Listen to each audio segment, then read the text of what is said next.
What's blessed in the nest, Oni-chan? It's your boy, Emoto Slayer 13, here back with some killer heat. Except, not really, because I'm actually severely pissed off about this episode. You might notice that this is a little bit late, because I spent a good long time pondering how I'm going to talk about this anime. I was also a little bit late because I'm inconsistent and I run on black people time. The problem with these anime is that they all independently gave me brain damage. Today, we're reviewing the worst possible existences to be a part of, in 3 different volumes. One is a slice of life that will kill your emotions, the second is a slice of life that will give you silent hope, and the last one is an isekai that will give you suicidal thoughts. A brief spoiler warning here, I will spoil shows in this episode. Yeah, I'm not gonna be too vague in this one, I'm gonna go off, sis. So, if you don't want to be spoiled on any of these shows, I'd suggest watching them now. They're all about 12 episodes long, and they're also in English dub, and not even entirely difficult to process. However, I will give a brief warning that they are subjectively letdowns. Except for the first one. But with all that out of the way, let's run up on volume 1. The day I became a god made me genuinely fucking happy. From like the first episode all the way up until the finale, I felt actual happiness watching this show. But why? That intro I just did made it sound like this will piss me off. And I'll get to that. Let's get to the synopsis. Let's get that out of the way first. The Day I Became a God centers around Yota Narukami, a dude with dreams and a huge appreciation for basketball. He's somewhat friendly and he has a crush on his childhood best friend who shuts him down fast. One day, a girl dressed like a nun, Hina Sato, rolls through screaming, "Yo, I'm a god, you hear? Call me Odin, not Hina, Odin. Yeah, father of Thor, that one. From the hit movie, Thor, the one with Chris Hemsworth, that one." And you know, obviously Yota plays along.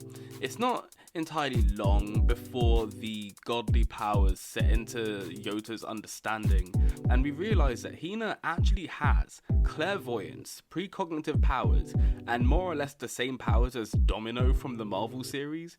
Hina does say some very interesting things. However, she says that the world we live in will end in about 30 days. So we tag along with Hina and Yota as they try to live their life as absolutely best as they can before the world ends. Hina promises to get Yota to get with his childhood crush, and Yota promises to save Hina from something I'll talk about later. It's not entirely equivalent exchange. This anime is a huge amount of give and take. Hina does something amazing, Yota takes credit, so the story itself is a true slice of life about living your best life, I guess. It sounds wholesome, right? Well, you're wrong. The Day I Became a God will fucking kill you. We're introduced to Yota as he's playing basketball, demonstrating his best boy tendencies, when Hina comes through to prove to him that she is basically God herself. Hina demonstrates divinity very quickly through her ability to predict and recite every single move and every single move everyone makes in broad and strict detail. Like she can like straight up just like recite the whole future. So with these powers, Hina runs Yota through some unbelievable experiences, such as losing a game of baseball. He becomes a movie star, he becomes a ramen reviewer, the greatest mahjong player in the country, a spirit medium. Yota experiences so much life in the period of like 30 days, until the plot sets in. Why is Hina a god? How is it so? The question is not only ambitious, it's actually the sole focus of the second half of the series.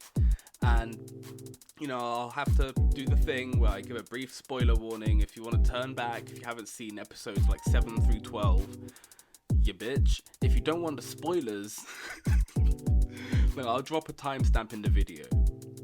There you go. Yeah, don't say I never gave you nothing, you know, back to it. So, by this point, 30 days are up. Hina gets fucking kidnapped by the government. What we find out is that Hina's grandfather was an esteemed man. Hina from birth was cursed with a condition known as Logo Syndrome, destroying her muscles as she grows older. The man who tells us his heartbreaking information is Hina's deadbeat father. Right at the moment we get a beach episode! Oh my god, yeah baby! Eventually, we find out that her grandfather had created a chip and installed it into Hina's mind to treat such a syndrome. And in such an act, Hina acquires clairvoyance and precognitive powers. So he sends her to Yota to live out her best life. Hina was set out into the world with only hope and the expectation of a better life than the one she had when she was dying. And there it is. Hina is perfectly good and well, right?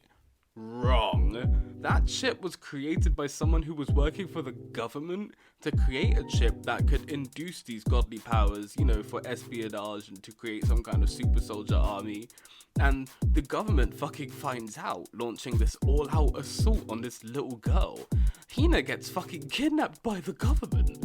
Alone and lost, Yota goes day by day, week by week, trying to figure out how to get to her, but she's under lock and key. Not even a mention of a name, it's like she was never even there.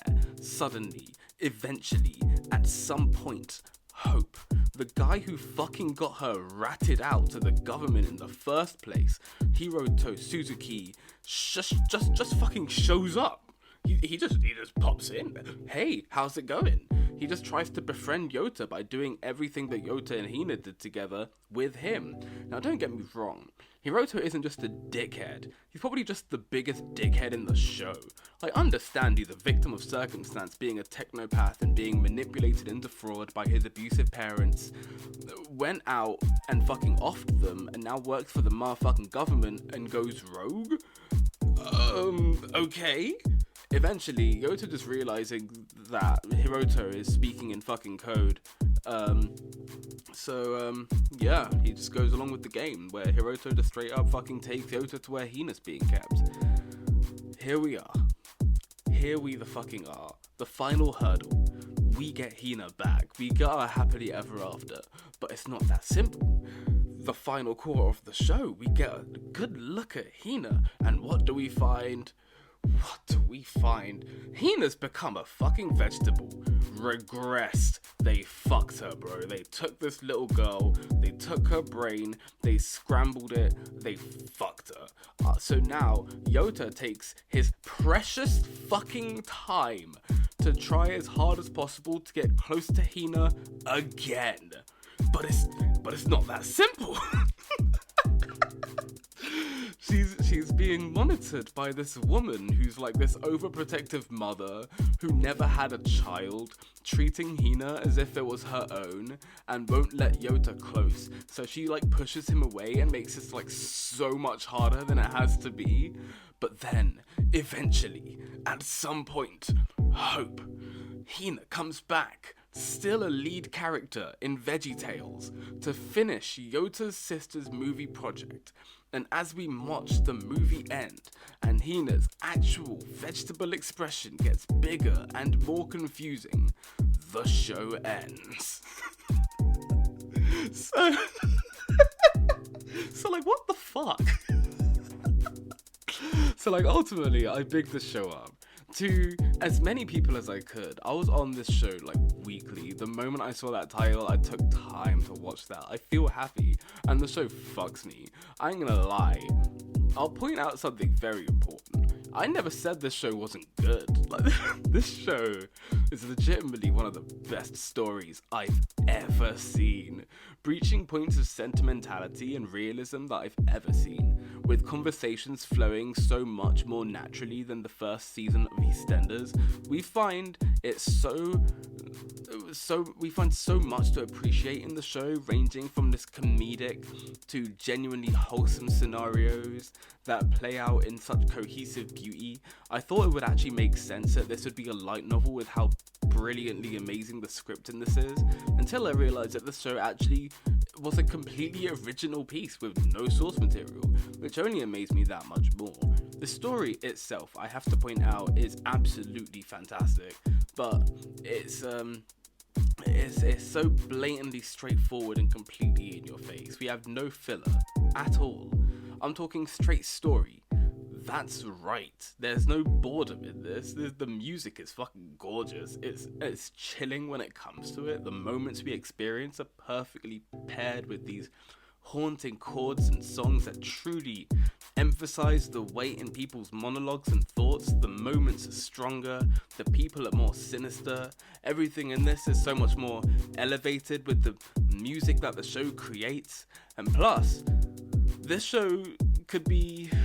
This show be funny as hell sometimes, man. I gotta say, the only issue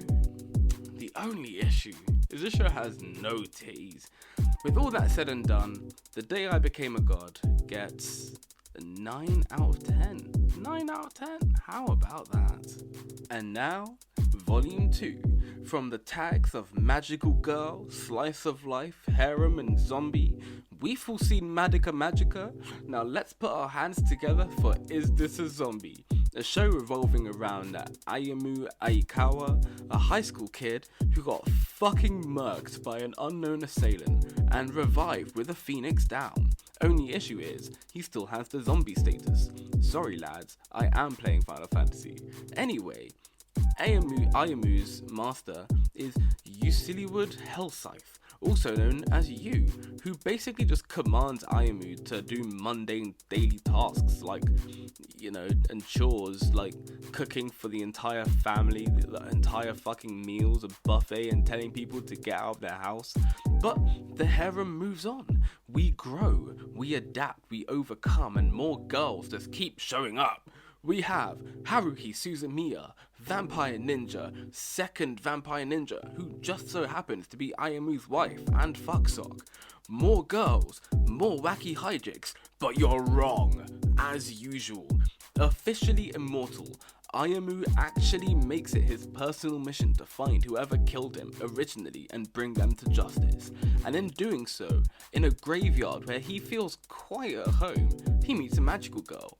Her battle with a demon actually involves him in some way or another, and his mysteriously vague zombie powers suck up the magical girl powers, and he becomes the magical girl. Where have I seen this before? Probably nowhere big, except for an anime you might have heard called Gonna Be the Twin Tail. Anyway, back on task. Taking in all of the magical girl's magical girl magic, ex-magical girl officially stays at new magical girl Ayumu's house indefinitely, so now magical girl Ayumu has to fight off these demons, all in the pursuit of his murder. Still on track? This one's actually not that bad. I won't go entirely into spoiler territory here, I'll go simply into the review. Is This a Zombie was a fucking nightmare.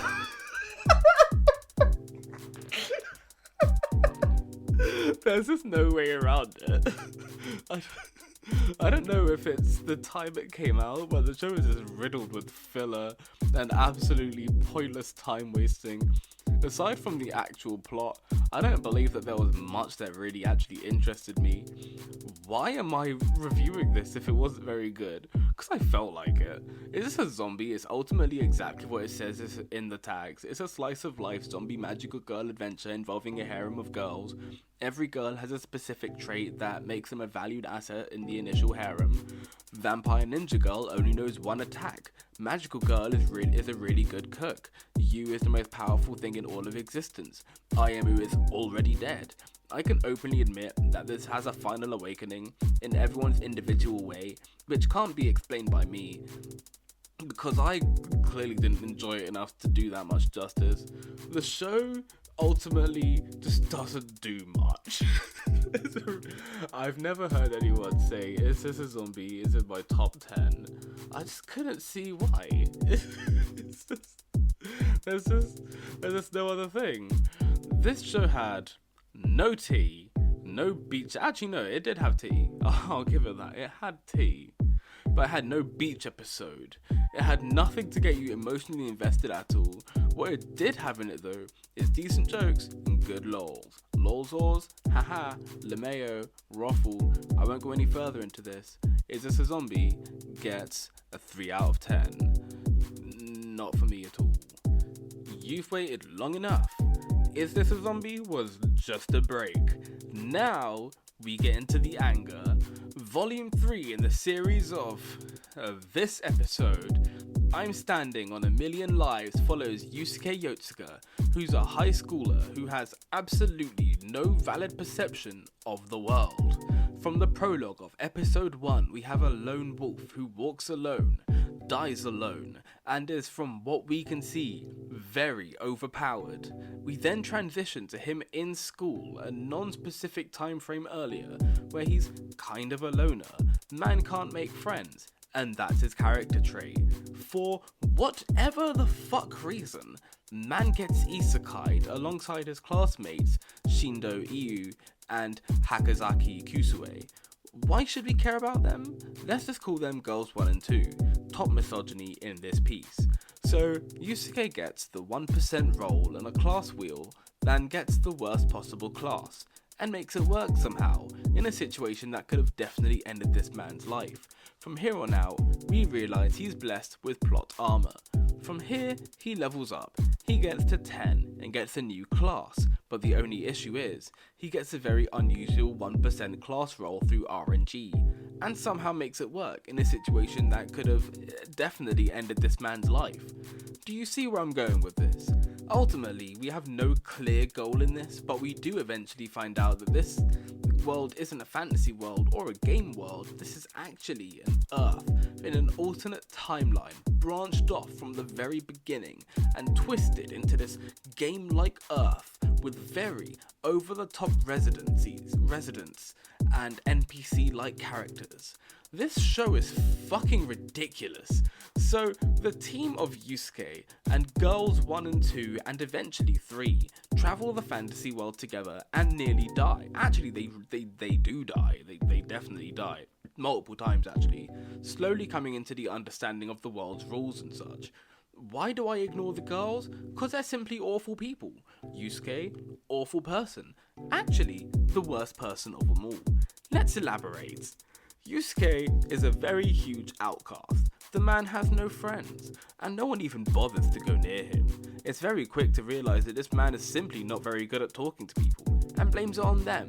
It's their fault they don't talk to me. Who cares anyway? I don't need them. I prefer to be alone. I hate everyone living in that city. He confides in the first person. Who talks to him openly, regardless of the intensity of his loner mentality. Pretty openly, actually. He's resentful of having to work with people, but has no issue fighting alongside them as comrades, which really cements the fact that he doesn't even care the slightest bit about other people. He only cares about one thing, the mission, or himself. So where am I going with this? Yusuke doesn't care about anyone other than himself and blames other people for himself being a dickhead.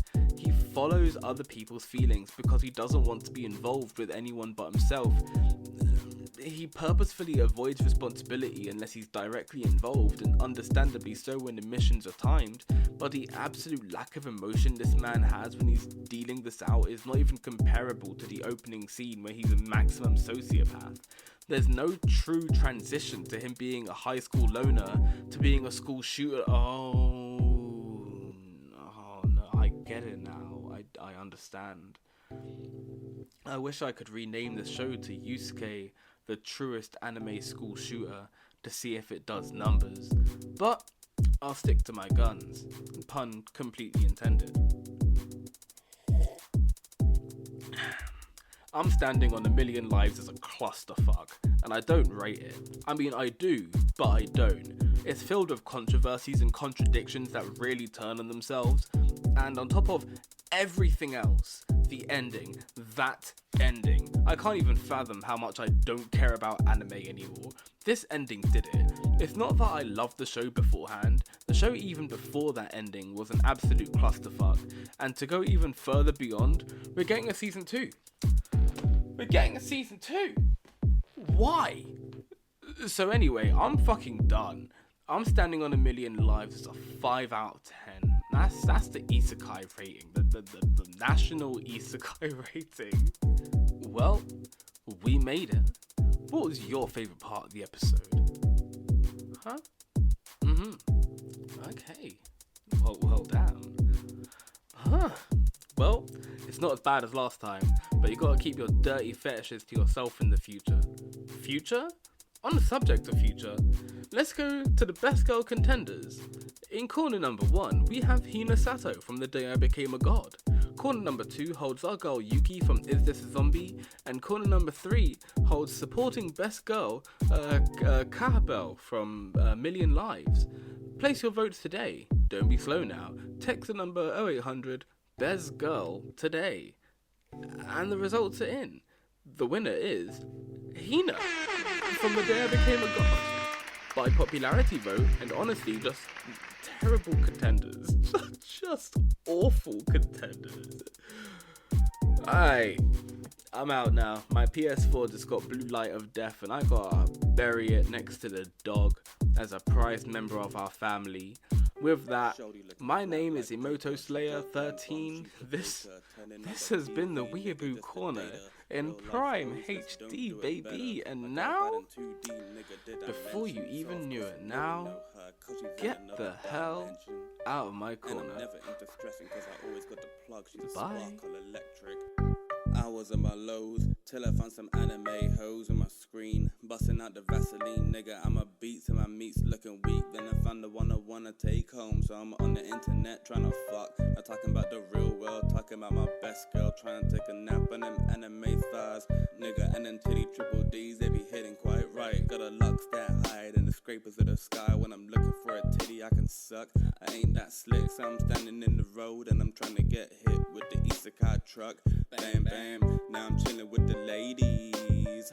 Which hoe trying to date me? I'm with the plot and I'm never going back without a fight. If you trying to throw hands, nigga, picked a good time. Cause I die for my waifu, take it to the grave. When I'm out, better throw me with the trash. Nigga, do the math, your waifu is Sakura. Don't even lie, cause I got a couple notes that I saved. Useless, my girl has proof that she's sick.